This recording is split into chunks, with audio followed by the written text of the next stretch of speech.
بسم اللہ الرحمن الرحیم۔ السلام علیکم ورحمۃ اللہ وبرکاتہ۔ محترم سامعین، دارالعلوم دیوبند کے فاضل اور جید عالم دین ڈاکٹر یاسر ندیم الواجدی مدد اللہ العالی نے واٹس کے متبادل کے طور پر ایک دوسرے ایپ کا متعارف کرایا ہے جو آپ کے سامنے پیش خدمت ہے۔ ڈاکٹر یاسر ندیم الواجدی نے اپنے فیس بک اکاؤنٹ پر ایک تحریر اپلوڈ کی ہے جس کو آپ کے سامنے پڑھ کر سنا جاتا ہے۔ مجھے ذاتی طور پر واٹس سے کوئی مسئلہ نہیں ہے۔ جس پرائیویسی کو لے کر لوگ خوف زدہ ہیں وہ کب کی ختم ہو چکی ہے۔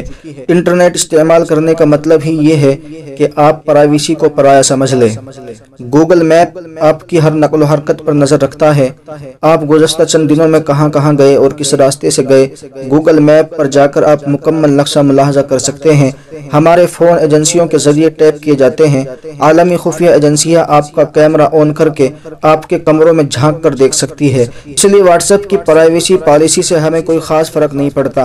بقول شاعر، یہ دھوپ تو ہر رخ سے پریشان کرے گی، کیوں ڈھونڈ رہے ہو کسی دیوار کا سایہ۔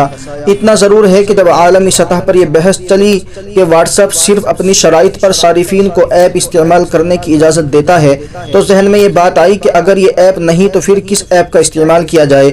گھوم پھر کر وہی ٹیلی گرام اور وہی سگنل پر آ کر گفتگو ختم ہو گئی۔ مستقبل میں جب یہ کمپنیاں ہمارا ڈاٹا فروخت کرے گی تو ہم کیا کر لیں گے؟ دل میں یہ خواہش تھی کہ کاش مسلمانوں کی طرف سے کوئی ایسی کوشش ہوتی اور واٹس ایپ کا متبادل پیش کیا جاتا، کیونکہ نہ ہمارے پاس اعلیٰ دماغوں کی کمی ہے اور نہ ہی سرمایہ کاروں کی اور نہ ہی سرمایہ کی۔ خدا بھلا کرے کہ محترم زمام خان نے ہمیں ترک کمپنی کے ایک میسنجر سے متعارف کرایا ہے۔ بپ یا BIP میسنجر فوری پیام رسانی کا ایک ایپ ہے جسے ترک سیل نامی کمپنی کی ذیل کمپنی لائف سیل نے نیدرلینڈ کے ایک ادارے سے تیار کروایا ہے۔ یہ کمپنی یوکرین اور ہالینڈ میں قائم ہے جس کے مالکان ترکی باشندے ہیں۔ بپ میسنجر iOS اور اینڈرائیڈ دونوں کے صارفین کے لیے دستیاب ہے اور ایپل کے app store Google Play store سے بآسانی نصب کیا جا سکتا ہے۔ ایپ کی سب سے خاص بات یہ ہے کہ یہ ہمارے ترک بھائیوں کا بنایا ہوا ہے۔ اس کے بعد اگر کچھ سہولتیں میسر نہ بھی ہوں تو بھی قابل برداشت ہیں، لیکن اس کا مطلب یہ نہیں ہے کہ ایپ میں سہولتیں نہیں ہیں۔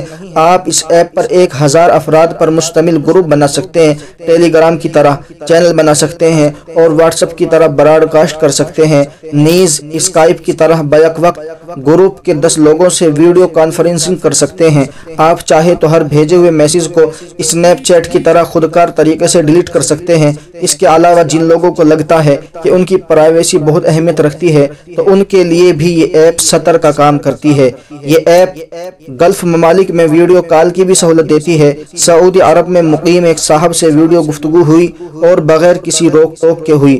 خدا کرے کہ کسی صاحب کی نظر بد اس کو نہ لگے۔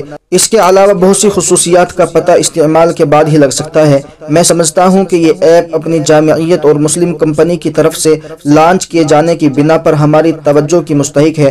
ہمیں اپنی پسماندگی کی شکایت تو خوب رہتی ہے، لیکن جب موقع آتا ہے کہ ہم اپنے لوگوں کی کمپنیوں کو آگے بڑھائے تو ہم فعال نہیں ہو پاتے۔ اس لیے میری تجویز ہے کہ واٹس ایپ گروپس کے ایڈمن حضرات ٹرائل کے طور پر BIP ایپ پر بھی گروپس بنائیں اور ٹرائل کے کامیاب ہونے کے بعد واٹس ایپ سے تدریجاً منتقل ہو۔ محترم سامعین، ایپ کو ڈاؤن لوڈ کرنے کا طریقہ یہ ہے کہ ڈسکرپشن میں ایپ کا لنک دیا گیا ہے۔ آپ اس لنک پر جائیں اور اس لنک کے ذریعے اس ایپ کو ڈاؤن لوڈ کر لیں، انسٹال کر لیں اور اپنے موبائل میں محفوظ کر لیں۔ السلام علیکم ورحمۃ اللہ وبرکاتہ۔